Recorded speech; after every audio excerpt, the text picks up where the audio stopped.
Welcome to the Sheila Mack Show, reality at its finest. Here we have real people sharing real stories and actionable steps to help you reinvent, rebuild, and reboot your business and personal life on your terms.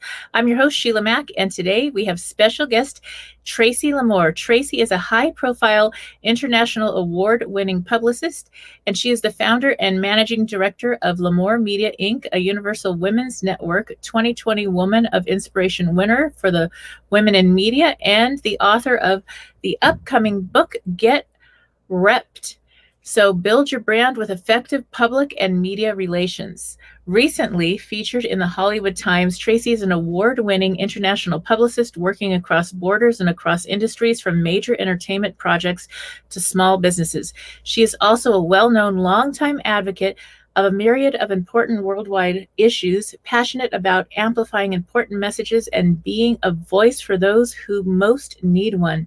Recognized by media around the world for her 20-year campaign that ultimately helped free an innocent man from death row, to her work getting clients major media attention. In addition to her Woman of Inspiration Award, she is the winner of the first place Platinum and Hamilton Spectator Reader's Choice for PR 2018 and for Diamond 2019. And in 2020, she was both a RBC Woman of Influence nominee and a nominee for the internationally prestigious... Hard to pronounce. That was hard to pronounce. It's a long intro. Oh, thank you. Thank you. Prestigious 2020. Yes. Now this next one, Tällberg, is that right? Yeah, it's like a Norwegian award, so it's not Canadian either. I might stumble over too. But yeah, I do things. Yes. So Tracy has guested more than 200 times on panels, TV and radio shows, and more. So welcome to the show, Tracy. Hi, Sheila. Thank you so much. I've been watching your show, so I'm loving it, and I'm thrilled to be on, and happy to be virtually in California. Yes. So welcome. And one of the things that my show actually started from my new best-selling book, Bootstraps and Bra Straps, the formula to go from rock bottom back into action in any situation. And we have had every situation that we couldn't even fathom when I wrote this book in 2019. So actually, I'd love to start with, maybe if you have a time in your business or personal life where you had to overcome a difficult situation and how you got back on track. So yeah, my whole origin story was I hadn't started a company. I wasn't even thinking about a career or anything like that. I was in sales and just, entry-level sales. I was an activist at heart and an advocate, along with my husband, Dave Parkinson. And that's where we heard about this case of this man, Jimmy Dennis, who was saying he was factually innocent on death row in Philadelphia. We were activists, but not in anything like that. There was nothing to do. So somehow, but we wrote a letter and to him for some reason to see what is this information. When he wrote back 28 pages written on both sides with all the details, the compelling detail that convinced us from that moment that he was innocent, right there, that was a challenge. It's a bit different from the way you were asking, but this is what came to my mind, because it was a challenge that for 19 years we had no pay or anything. This wasn't a business, but that we thought we would never be able, really everyone thought we were crazy, that we would never be able to get past that. There was no way our goal could be accomplished of freeing this person. It wasn't going to happen. And it did happen. And not only did it happen after 19 years, but I learned a lot from that. And the stuff that I learned along that journey made me the person that I am today. And in a weird way, because it took 11 or 12 years for me to have a light bulb moment, where I thought, hey, wait a minute, I could actually, the skills that I've learned doing that, which I never would have wanted to get paid for, but the skills that I learned doing that, I could absolutely turn into, a business, like helping other people find a voice. And then after that, there was a lot more challenges, because once I had that bright idea, I have my brain, I'm strategic, I'm smart, I had the skills from doing that, but I had zero money. I didn't know the first thing about business. Like, if I had known even a little bit about business 5 years ago, we would have been the biggest PR company in North America, because we're good on the front end, but in terms of knowing how to build a business, that was a huge challenge. And how did I I just kept on acting like a freelancer. I'm 10 years in now with that impressive bio. But for the first several years, even after I formed a general partnership with my husband and we were a business, really, I was still just acting like a freelancer. And then finally, Jane McCormick, my angel, my business consultant from the back end, she's also a client, has really taught me, because every step of the way, as a friend would, she was saying, no, Tracy, you need to do this. Right. You're way above your weight. You just have a big, you're not doing things right, because you could be doing so much better for yourself. You're doing great for your clients, but you're not doing right for yourself and your wealth building and so that's been a real jump. Pricing, understanding pricing, getting the confidence to price, what I'm increasingly worth, from that headspace where I was a telemarketer once, is been my biggest challenge, learning to add the zeros to know what I'm worth. Right. Yes, that is a journey for many people that are consultants, coaches as well. That I hear, yeah. Helping everybody, and then you forget to pay yourself when you first start. You just love helping people, and there's like, how do I find that where I can help people, or where it becomes so much time that I really need to charge a fair rate for my time, or else I have to go have a job in addition to helping people, which doesn't make sense. And that's why I talk about that when people ask me what my challenges were, because I've only now understood recently that that's more universal than I thought. Yes. And funny, because I talk about self-belief and confidence, but you hit the nail on the head. It's not just about believing. I've believed for a long time I'm worth that. It's that other part. It's that realizing, because she literally said to me, you have to realize you are now the head of a corporation that exists to make money for you and for the employees. You're not a charity. You can do charitable work yourself, and sometimes you can decide, but you have to get that headspace that, no, people come to me, this is business. It's a worthwhile, otherwise it's too easy. People will walk all over us without meaning to. They don't even mean to. They don't even realize they are. If we're always, so that was my challenge. Yes. And I totally get that. There's something about, if you're providing a service that is giving somebody revenue, you need to be compensated for that. It's only fair. And depending how you structure things, it just makes so much sense, because then they're motivated to keep working with you, and they actually show up because there's a payment involved and all that. So it does make a difference in what the results also, because if you're not paying, it's free, and then maybe you won't even take the advice. You got to buy in and realize, so yeah. Yes. So I'd love to hear more about your book, your up and coming book, and some secrets maybe you can share with some of the people listening in that are starting out. Okay. I'm ordering your book, because I love the title is like, and then from a career perspective, I can already feel, I've been reading about it. But yeah, so it's going to be a mutual admiration society in the book world. I'll probably recommend yours in the future. But mine is called Get Repped, Get Repped, like, with an exclamation mark. Build your brand with effective public and media relations. So it teaches, it starts with the premise of what I speak on all these podcasts and TV and radio about primarily is, why do, I notice that 80 or 90% of entrepreneurs don't have any conception of the media side of things, in terms of how to access media, the editorial versus advertorial. They all know the advertorial, but that's the opposite of how you need to be thinking and talking and pitching when you're trying to reach out to media to get an appearance to source. So they really need to be thinking about that, especially in the world now with all the platforms we have. So we're talking mainstream media, we're talking the rise of podcasts is another component of media, blogs, whatever. So if you're not taking those opportunities to build your thought leadership, that phrase, thought leadership, somebody else in your industry is, and that's no matter what you do, whether you're, plant flowers for a living, whether you're, no matter what you do, somebody in your industry. And one perfect example of this, and really think about this, is my job is to make stars out of everybody. So if you're the luxury real estate agent, I make you the star agent. If you're the personal chef, I make you the star personal chef. I make myself the star publicist by all these appearances in media, right? And that's not, but there's real worth to that, because it makes investors take you more seriously, customers see you and get to know you, and people like to work with people they know, and also it differentiates yourself from the competition. So it's it's so important. That's what I talk about in my book. Yeah, that's wonderful, and that makes a lot of sense, to get a book, and then if you can to actually hire somebody in the industry to help you, like yourself, because it's very important to have guidance. And whatever you do, you are marketing. If you're selling, if you have a business, I had gift stores years ago, I was marketing to get clients in my store. Writing the book, as soon as that book is published, that's just the beginning. You have to market that book before it comes out, when it's out, and going forward. And so Say it again, sister. You're so right, because people get it. I had to interrupt there because, I know I'm as a writer, how much heart and how much work and hope and passion you put into writing that book. And then I talk to writers all the time, and I can just feel their deflation because they put that book on Amazon, and then they got 5 friends that bought it and nobody bought it. They don't understand that having that, no matter how much time, effort, money you spend, you're exhausted. I get it. But having that book, writing that book, and then putting it on the shelf is literally, this is like truly like birthing a baby and then saying, well, that was so hard, I'm just not going to feed it now.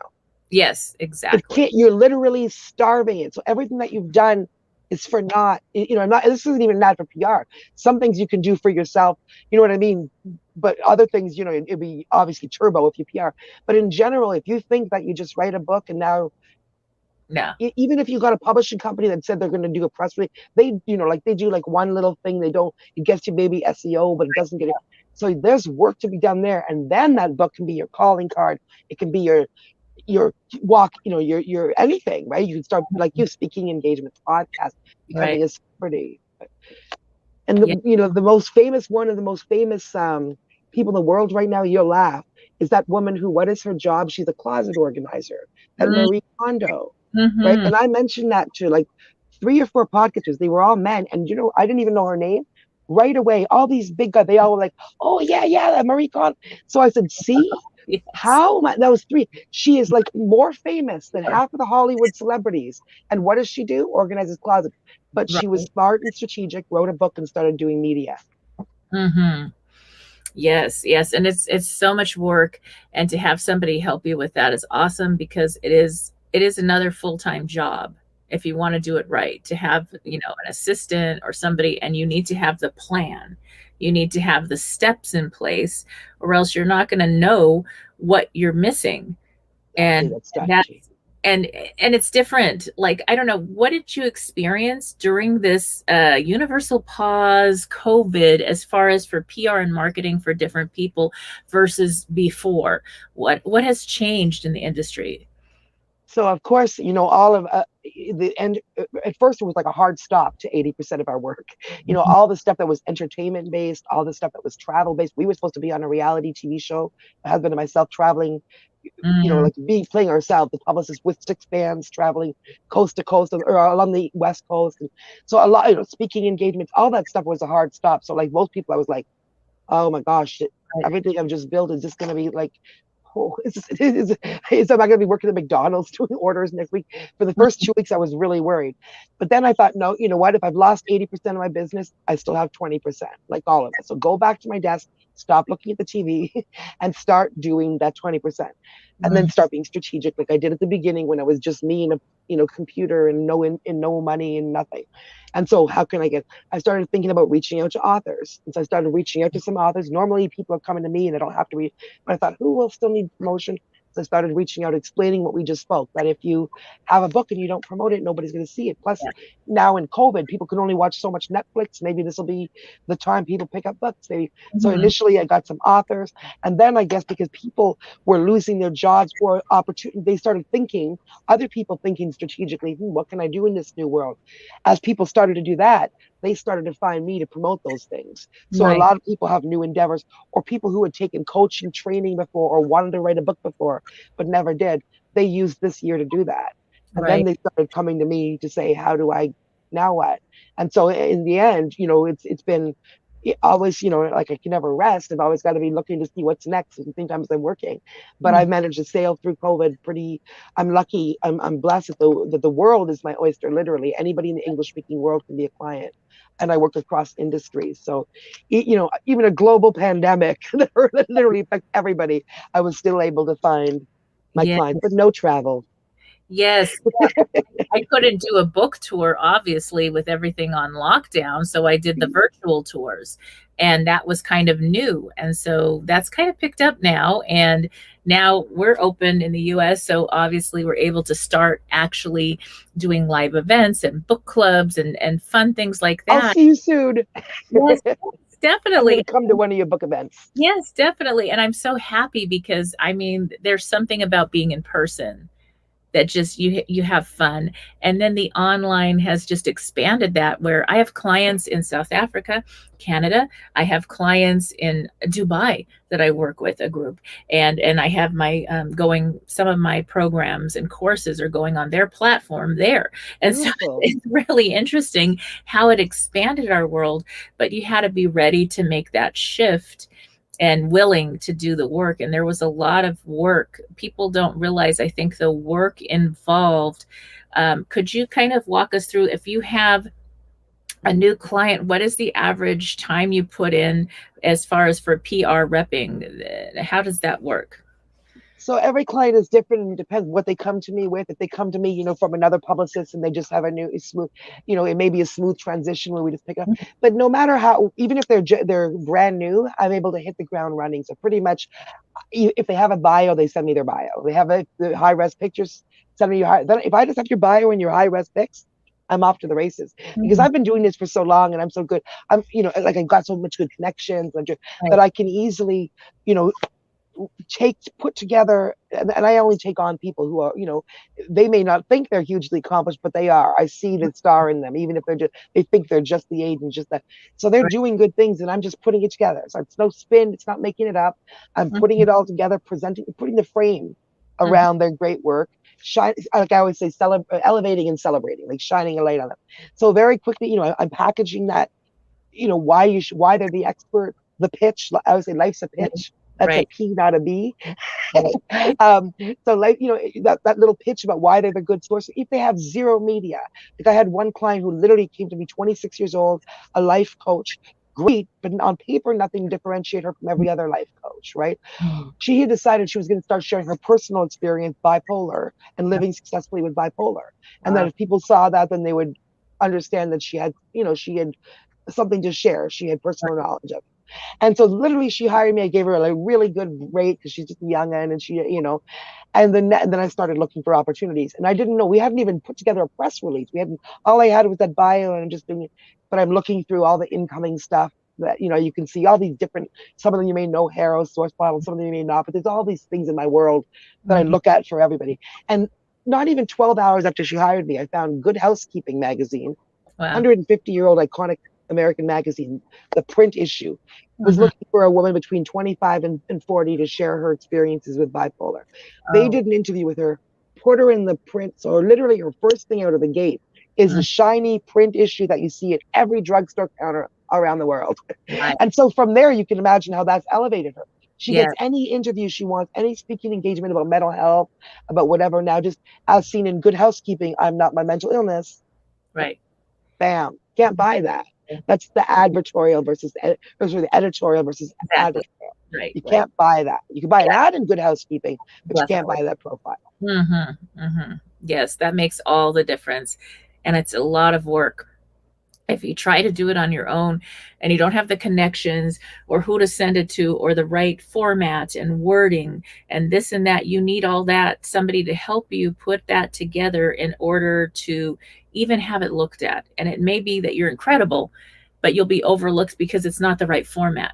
And it's too long, it's too short, or whatever it is. Or it sounds too advertorial because you can't get your head.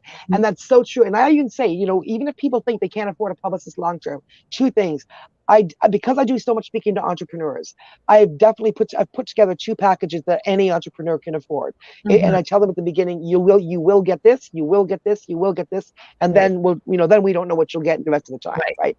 And so I put those together so that there is not that barrier that there normally is for high NPR. I mean, my resume is as good or better than you're going to get at any, because normally you go to an agency, you'll talk to someone like me, and then they put juniors on your account and they charge you a whole bunch, right? I literally put together, because I thought I don't want to just get people all excited and then say, oh, yeah, you can't afford it. So I literally, I'm passionate about this because it's changed my life.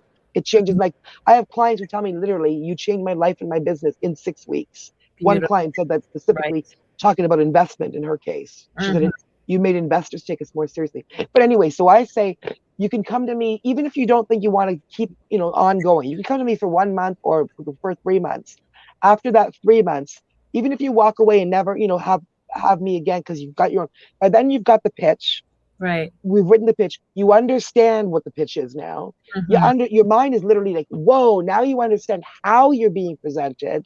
And you can then and then you'll have a bunch of articles about you, a bunch of podcast interviews, a bunch of maybe radio, TV, depending on you and your story, and everything's different.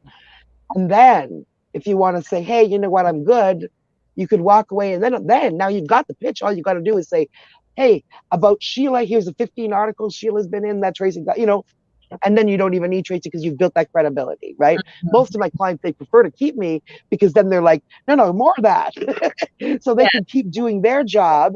Right. That's the key. And then I can bring them. But even if you're just building and you're just, you think you still want to do everything yourself because you just don't have the money, you have more time than money, invest. Instead of buying a couple of ads that are probably ineffective, because how many customers do they really, I mean, you do need advertising, don't get me wrong, but I'm saying, it's not don't put all your eggs in the advertising basket, because I've seen people who pay $1,500 for a nice pretty ad, but then they won't even realize, hey, for like that same money, you get a publicist for a month, I'm gonna write 3 articles about you, get you 4 into, like, right. But you don't know. Once you know, you're like, oh my God, why didn't I know?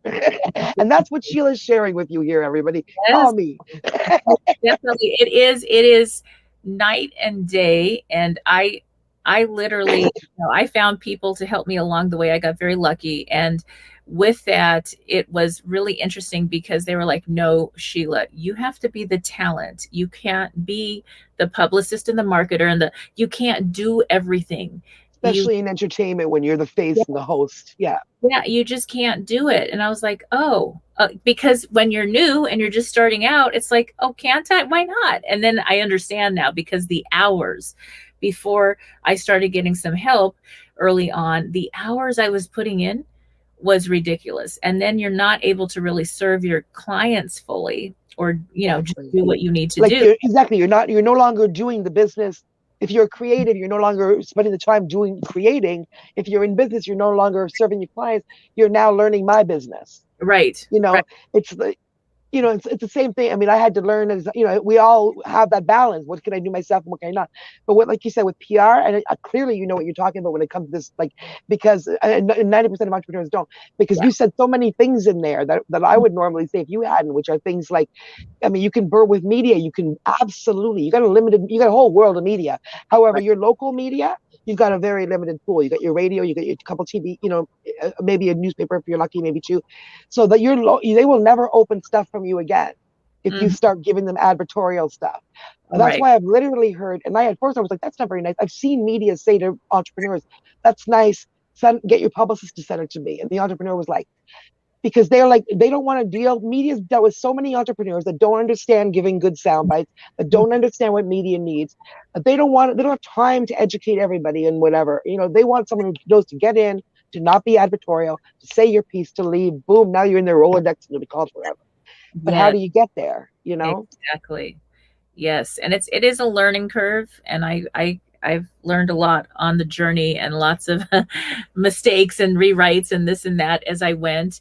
And I think, and I'm still definitely learning as I grow and continue, but it really does make a difference. So now, what if somebody is starting out and they're just, I actually am interviewing an author later on today, and he's got an incredible book. He's got all kinds of well-known people are doing his, how they sign up and they write like the nice things in the back. Yeah.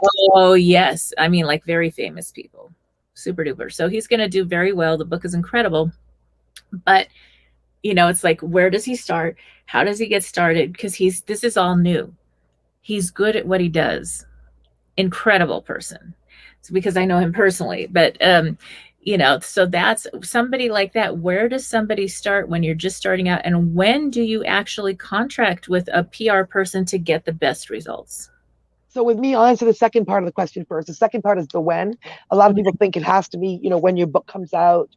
And that, I mean, that's true. Like, obviously, you want this. Ideally, you want them to have the link to the book so they can go buy it if they're interested. However, it can be starting earlier. It can be a longer campaign, because from my perspective, your job is the sale of your book, or the sale of whatever of the water your company sells or whatever. Right? That's your job, or your sales and marketing. My job is to build your credibility and gravitas behind you, so that when you open your mouth to sell that book or to sell that whatever, it's already, they Google you and you're, Tracy who with 200, well, clearly, Sheila, so they know. Or when that investor, like, not the author, but the investor, when they say you're a beautiful, pretty deck, that everybody's gorgeous in the deck, but when they go and Google you and there's nothing, or they go and Google you and there's 5 articles about how the industry is excited because this is innovative and how you're a power lady and the blah, blah, blah, that makes all the difference. Same with an author. And if it's an author, I don't know if this is a fiction book or a nonfiction book. Is it a fiction book or nonfiction? Nonfiction. So primarily fiction is completely different. Fiction, we're focusing on the book and the story, and that's different, right? And then reviews of the book and blah. But with a nonfiction book, that's my game, because we're focusing, again, it's about a person. And that author is an expert. There's so many stories there before we even open the cover of the book, right? Like, why is this author even writing this book? Why is he passionate about that subject? Who is he and what brought him to that subject? And so tell me about you and yourself and all that stuff. So that I would profile him. I would go to, there's some different series. You should call me. I'm already strategizing. But I mean, just use it as an example, though. Yes. As an example, though, right? There's a whole bunch of different series. All I know right now is a nonfiction author, and he's obviously credible, and he has people paying attention. Yes. So I know right there that I could pitch to my editor at Authority magazine, for example, which does series. One of their series is how to write a book that changes the world. A book that sparks a movement. Other series is, they have several series specifically aimed at authors. They have other series about things like 5 ways to become a thought leader. So I would say, hey, I would say to this author, my new client, whoever, this is a list. This is just one thing. This is the first step, right? This is a bunch of series that Authority magazine is doing, which is then picked up constantly by Thrive Global, which is Arianna HuffPost. Yeah. And there's great SEO and background, blah, blah. And so right there, you're going to get a feature that's going to be a big picture of you saying, I had the pleasure of sitting down with, Tracy Lamourie, a leader in her field, whether I have been or not in the past. And then they asked me 18 questions and blah, blah, blah. Then this nice article comes out, boom. That goes up. That's the first thing I did for my client who said I changed her business and her life. Whether you're an author or you're a startup, I get you featured, you profile, right? Not as the human, talking about what you're doing. And then there are several other places to do that too. So now there's that. And then, of course, the book, we're going to be promoting the book and getting in book reviews. And like, the book is going to live its own promotional life. And the author lives a different promotional life where we're reaching. So I say it doesn't matter at what point, because I want to build he's an expert. Like, it matters in terms of going and getting the immediate sales. So that's his decision if he wants to wait.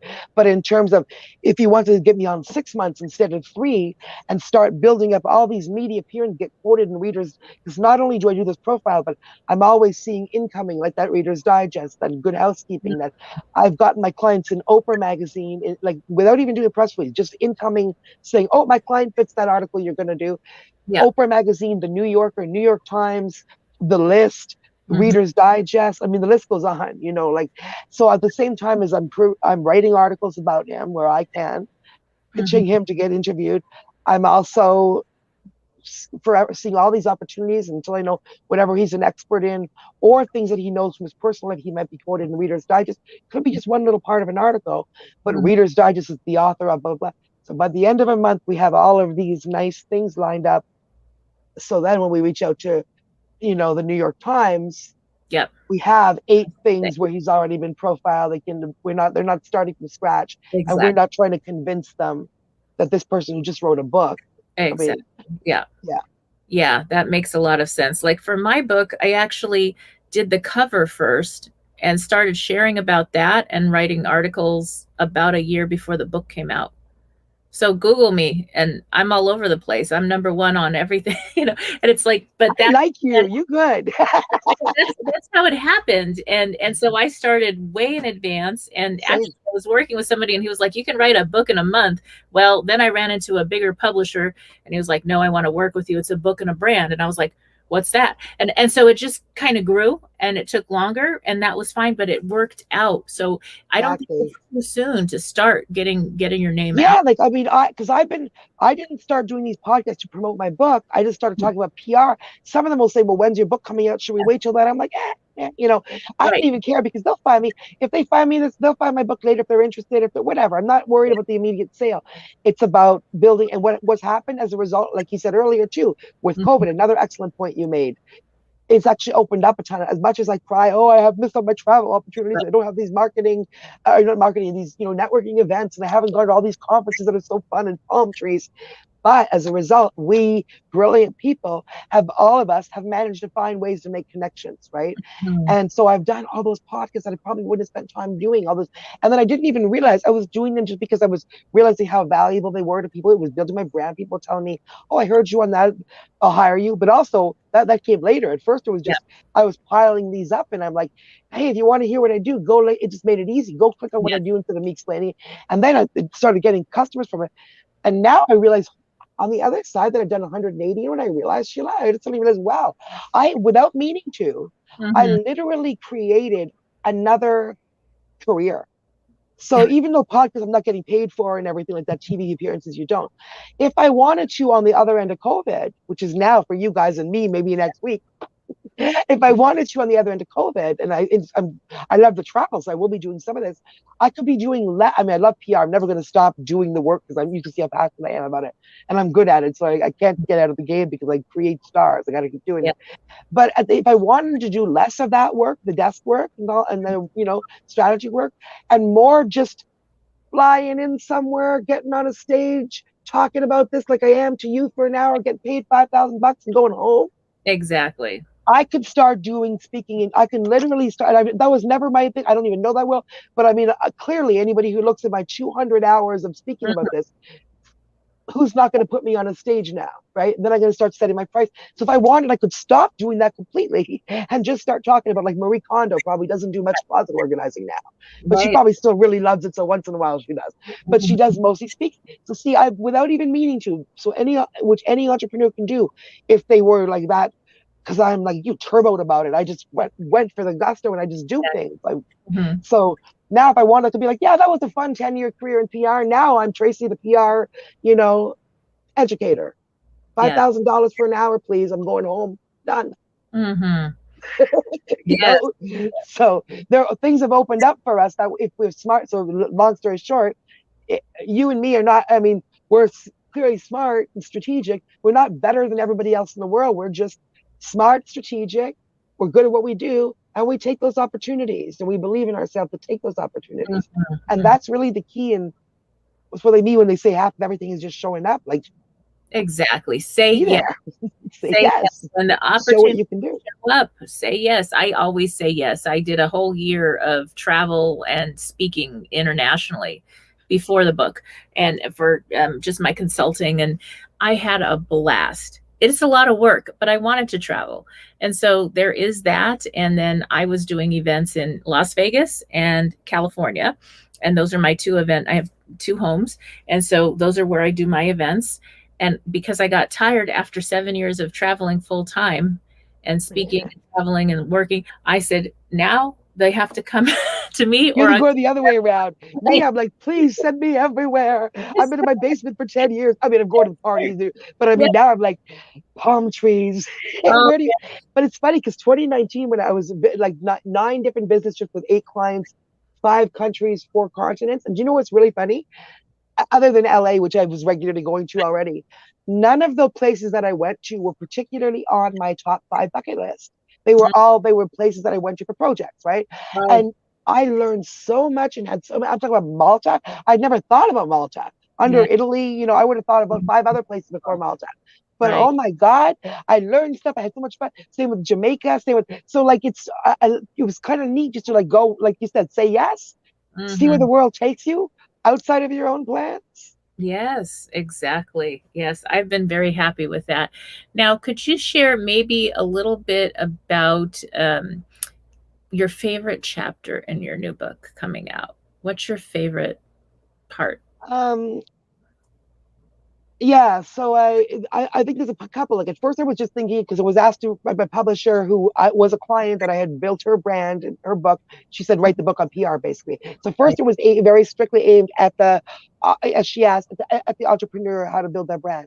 And so there's that whole section, first explaining why you need to, and then what a publicist does, and how you choose a publicist, and also some things you can do by yourself with tips you can do of how to do those things if you're that's Mhm. what you do by yourself. And then when you need a publicist and how to choose a publicist. And then there's a section at the back that I just started to add, just like, should you be a publicist? Because I built this out of my own self, right? And people in marketing, people in sales, it's different from PR, but we're a cousin of PR. They can get their heads around editorial versus advertorial pitch and Right. all these things. You can certainly segue into PR, and you might be like, whoa, like now, I mean, I'm so grateful I found this literally when it's not COVID. I'm accessing a life I never went to school for. I shouldn't have a life that 80% of the time might be desk work and strategy, but the Mhm. other 20% is flying to exotic places and palm trees and VIP parties and Right. celebrities. What? Right. What? How do I do this? Because I Yes. do the other part. Because I care, because that doesn't phase me. Because the celebrities, to me, they're all like, celebrity gets the same treatment as a client, as the whatever. You know what I mean? So Exactly. Exactly. anyway, yeah. So yeah, I forgot the question now, but So yeah, so your favorite part in the book or favorite focus point in the book. Oh, the favorite. I think it might be, yeah, I was thinking I was going to, like, it's all valuable, but I think a fun part to write, and the part that's fun for me is that part where the end part. The should you be, what could you be a publicist? 'Cause I'm not saying go to school for it. I Yes. didn't. I'm saying this is, like, could you be like could you reinvent your life too? Right. Could you just, and then I haven't even started writing that part really yet, except for the Mhm. framework about it. But that's Yeah. I'm really having fun with that because I think it opens up possibilities for other, for people. Right, definitely, because it is an interesting, I think it takes years, actually. I'm sure like it took you years to build what you're doing because you have to know your contacts and who to connect with to get people where you want them, for their exposure and this and that. But it's definitely, if you've done that a long time, it's definitely something, that I took over. I'm publishing a magazine that the person passed away and they gave me that job. So now I work with it's an international magazine company, but it's a local. So I just do the local magazine. And so it's interesting because it is connected and it's fun, but it's like, okay, I said yes. I wasn't even looking at all. So it's funny how that happens. Saying yes makes all the difference. And now I have a question for you. If you could go back in time to when you were younger, like maybe a young girl, 10 years old, let's say, what would you tell yourself? Oh man. So I was gonna say believe in yourself, but in some ways I always did. Like I always had attitude and I always had confidence, even though I was always the fat girl or the younger, you know what I mean? I never let that. So, but at the same time, I also internalized, like I didn't have confidence at the same time as I had confidence. And now I look back, like, of course, like I'm looking back, I'm 51 now. I was just going through some pictures that I found literally in a box over there Yeah, from when I was 21, literally 2021. And I'm like,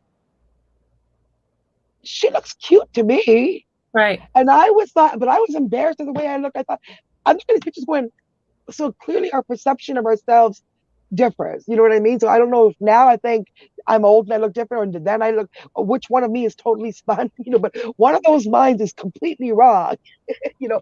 So I believed in myself to some extent, but not really. Like, and I would say to myself to learn more, like, going to business. I thought business was bad, and I probably had a Mr. Burns perception of people in Yeah, business. And as a young activist, I'm still reminding myself that's not true because I continually meet people now that I'm at a different level, and those people are my friends, people in business like myself, who relate to us on the same things that I did, and are thinking the things we did in the activist life was great. And back then I didn't see that. So I think the same way business people look at advocates and activists too. We have a completely misunderstanding of that mindset of. So I'm still learning. Yeah, like, perception is everything. right. And that's what I always knew that, but I learned that the older I get, the more I learn that. And I Mm, tell that to everybody, my clients that are in politics. I don't have any currently, but in the old days, be like, you know what? I used to say when I was trying to get somebody elected, I said, We were best friends. I said, you know what, when you're elected, you're not going to like me so much. And they were like, what are you talking about? And I was like, because right now we're on the same team. I'm all for you. I'm applauding you. I'm pushing you. But when you get elected, which is our goal, you're going to then be surrounded by different people, different voices. You're still going to talk to me. I know you're not saying you're not. But all of a sudden, it's human nature. You're going to hear different arguments. Some of those arguments are going to make sense. Some of those other things. And some of those things as an activist, I'm not going to be on board with. I'm going to be like, and I'm going to be calling you on it. And I'm going to be putting your feet to the fire because that's who I am. And, you know, but I mean, never like a crazy person. I mean, I was always, but I mean, I'm ethical and honest and moral. My thing won't change. Your perception might. And I'm not saying you're bad, but my perception might too if I go into politics. Right. Everybody, we hear different things, we see different things, we take different things into account, we know. And that's what we have to understand, that things aren't, other than like anti-racism or slavery or things like that. Most things are not absolutes. Obviously, things like that are absolutes. But a lot of things are not absolute, but we think they are. Right. Right. So I also did politics in a way, and it was funny. So we have so much in common that way. So for me, I was invited by my best friend's husband, was running for assembly in the 44th district in La Cañada, California. And with that, I was helping out a little bit as a friend. And it was really funny because they said, I was doing activism. I guess I was campaigning for equal education for all, for getting all our schools to give every single child, regardless of your zip code, really fair and equal education, which we still don't actually have today, but I worked 20 years on that. And so that was me. And I said, well, my party, he said, what's your party? And I said, I'm Free Spirit. I didn't even know the names of the parties at that point. I was so young, but it was working with people and having fun. And that's really marketing. It's a campaign. It's when you're doing a book campaign or a film campaign or for a business, it's all the same. It's a campaign. And there's a lot of work to get the message out. And when you think you're done, it's more, but it can start with grassroots efforts and then go forward from there. And then you'll be shocked. You don't even know where you'll find yourself. Like all of a sudden, boom, someone's doing, you know? Yeah. Yeah. So that definitely makes a difference. And I'm not political at all really right now, but yeah, I've had enough of that. I'm telling you, it went too stupid and people went too crazy. I don't even mean just people, and that I don't. You know, until people start listening to each other and stop screaming so much at each other, which I think in general, in everything right now, we're not listening. We're looking, especially when you took the political realm in the last year, people are looking before they even meet or ask each other's names. You're looking to see if my hair color or that thing behind you signifies anything that I might disagree with, so I can throw rocks at you. You know, this is what people are like, looking for things that they are going to disagree with so they can yell before they think about the things they agree. So in that kind of environment, there is no politics. There is no way to, you know, even the one people or even politics or people or whatever that you believe in, the best of them cannot function in that environment. Because right now, like, the political game is not the issues or to some extent like this, it's the issues. To some extent like this, it's your constituents. But the rest, your bigger job seems to be, your job is to like, rep your party. Yeah. You know, I'm talking about candidates, whatever it is. And the party, it's not what it's about. The party was supposed to be a framework for getting things done. And now it's like they're all cults. You know what I mean? Like politics. And I'm talking about the political party that I supported, the NDP, the lefty party. I call them all cults now, because when you try to challenge any of them, internally, externally, whatever, you're told, it's not the time. But I can't. But you know, I got involved with politics. Yeah. When I did, to make change about things I cared about, not to care about what team is winning or what shirt the guy, blue shirt, red shirt, or in Canada, yellow, red, or. Yeah, I'm on humanity's team. I'm for the kids. Exactly. My team was for education and children. I adopted 3 children, had 3 of my own. So I had children as my passion, my heart, and I just wanted to make a difference for every child. And so for me, that was where I'm at, and still at today, is that really matters to me, because our children are our future. Yeah, and politics is disappointing when you're cause oriented. Yeah, the cure to all this crazy stuff we're going through right now, and all these other, you know, cancers, everything, is in a child that may be denied a fair and equal education. That's powerful. Yeah, that's powerful right there. And so if we give everybody a chance, it's really for everybody. it benefits humanity. You just gave me chills thinking that, because even it just made me think on a different topic, but about the, the 20 years I spent with the Jimmy Dennis case, who's now freed, and he's, making beautiful music and speaking for justice and everything. But honestly, when you know Jimmy Dennis, forget, the story about the musician or the wrongful conviction or whatever, but like, I am literally blown away at the loss that we almost had in this world. Yeah. That somebody wrongfully convicted and made a mistake or whatever happened, whatever you believe, whether it was an accident or however, because I mean, it was factually innocent. We know that he was wrongfully convicted and he was factually innocent. So, whatever turn of events, people, whether it was, that happened, the corruption that wrongfully convicted him, it is just mind blowing to me that like people don't even know people will know as soon as lots of stuff is happening, but the loss that we would, just as a person too, I'm talking about as an ethical, good, like strong person who's doing amazing things for his family as well as bigger things in the world, we would have lost and never even known about it. Right. But we managed to fix that. How many other people, just like how many children, that is, everything is in their head to change us all. Just like Jimmy Dennis is, she inspired so many and changed us all.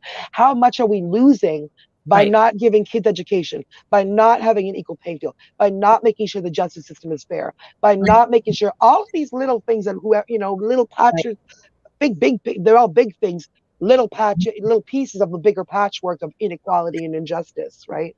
Yeah. So whatever, if you're listening, and whatever your passion is, whatever your heart guides you to do, will make a difference in every area. It makes a difference. So keep never even thought about it like that. It's all interconnected. I never even thought about that. You're fixing one little thing and you don't even know the ripple that it's having because you did that. And now there's this that you may never even see. Exactly. You gave me chills with that. I'm telling you. Yes. So let's get back now to your book. So this is coming out. Do you have a date yet, or? We were saying early summer, but it's on me. My publicist. My publisher is like, let's go. So yeah, I'm finishing up. I pulled a couple things back because I wanted to add some things to it that I learned during COVID. So there's a chapter that I never would have thought about pre-COVID, which is after you've done all that great work to build your brand, and some people just bleed all over their social media page and ruin all that 20 years of work. So whether that's with political, not so nice, whatever, or whether it's with mental distress, or whether it's with a lot of people this year. I saw a lot of things on Facebook and stuff that even people that I had respected, that had done lots of work building their brand, that had done good work in a public forum, that I'm looking at their going, not flying, looking at them going, back away from the computer. Like, I'm actually sad because I know how much work goes into building a public presence. And I don't know if you realize what you just did, or. Yeah. Like, I'm talking about after you've gathered, you've done all this work. Now all the media's looking at you. You've got media on your page. You've got all these people, you've done all that good work. And then you literally, like, all I can say is bleed all over your page and it's gone. Right. So try to put some advice in about how not to do that. That's so important. And I think people were in so much fear, distress. Yeah. And it's, Dr. Wayne Dyer used to say, you squeeze an orange, you get orange juice. So sometimes it's what's inside, and that's what's coming out, and from fear. And so, for my family and I, we did different things. We're like, okay, how do we help? How do we share about 211? Right. Learn how to manage. Learn how to. Yeah. If you realize these things. Yeah. And so it just depends where you're at and where your heart is, but it'll show up, especially when you're put to the test. And so that's kind of interesting how that happens. And it does kind of mess up the good work that you put in with the PR, definitely. So now, how do people contact you if they wanted to get maybe information on signing up for PR? How does that work? Yeah, or even just a little, happy to do a little free 30-minute consult where we can talk specifically about what they do and get their head around why it matters for them and what they could expect if they made the jump. No hard sales here. I would just literally educate them and talk about it. So yeah, they can reach me at Lamourie Media, so LAMOURIE media.com, or LinkedIn is a great place to connect with me, Tracy Lamourie. Facebook too, Tracy Lamourie. Instagram is Tracy Lamourie PR Media, and I'm the only Tracy Lamourie. It's a really rare last name, so you can just Google me and find me and reach out to me in any of those platforms. Wonderful. All right. Well, thank you so much for being a guest on the show. And when your book comes comes out, you're welcome to come back and share about it again as well. So thank That'd be you. awesome. Yes. And for those tuning in, we'll be back after these messages. Stay tuned.